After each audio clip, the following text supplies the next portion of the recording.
ভিডিওটা করা হয়েছিল ভ্যালেন্টাইন্স ডে দিন। সকালবেলায় একটা গিফট নিয়ে এসে কীরকম করছে দেখতে পাচ্ছেন। ভিডিওটা আমিই করেছিলাম, বলেছিলাম তুমি যে গিফটটা দেবে সেটা সবার সাথে শেয়ার করে নেব। আর সেই মতোভাবেই আমি ক্যামেরাটা সেট আপ করে রেখেছিলাম, কিন্তু আমি জানি না যে পিছন থেকে ও আমার সাথে ওরকম করছিল। তো তারপরে এটা খুলে আমি দেখলাম যে গিফটের বক্সটার মধ্যে ছিল তামার বোতল এবং তামার দুটো গ্লাস, যেটা আমার ভীষণ পছন্দ ছিল। আর এটা আমি অ্যামাজনে সিলেক্ট করে রেখেছিলাম যে কিনবো বলে, কিন্তু ওই গিফট আমাকে দিল। দেখছেন তো কী করছে আমার সাথে, এরকমই করে জানেন। বাড়িতে যেদিন থাকি সেদিন আমাদের এরকমভাবেই চলে সারাটা দিন। তো গিফটটা আমার ভীষণ পছন্দ হয়েছে, কারণ এটা আমার পছন্দের লিস্টে ছিল। আর এখন সেটাকে হাতে পেয়ে গেছি। পছন্দের জিনিস হাতে পেতে কার না ভালো লাগে, আমারও খুব ভালো লেগেছে।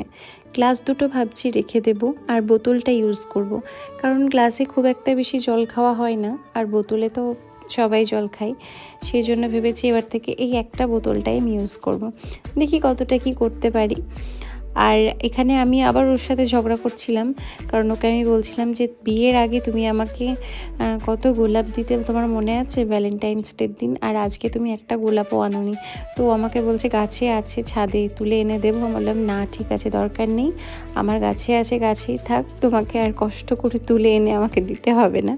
তো এইরকমই চলে জানেন, বাড়িতে যেদিন দুজনেই থাকি সেদিন এইরকমভাবেই আমাদের চলতে থাকে।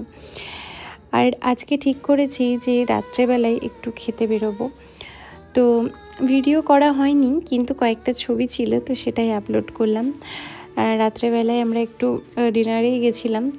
আমাদের কাছে একটা খুব ভালো রেস্টুরেন্ট আছে, সেখানেই আমরা গেছিলাম দুজনে, বেশ অনেকটা সময় কাটালাম, খুব ভালো একটা দিন কাটলো।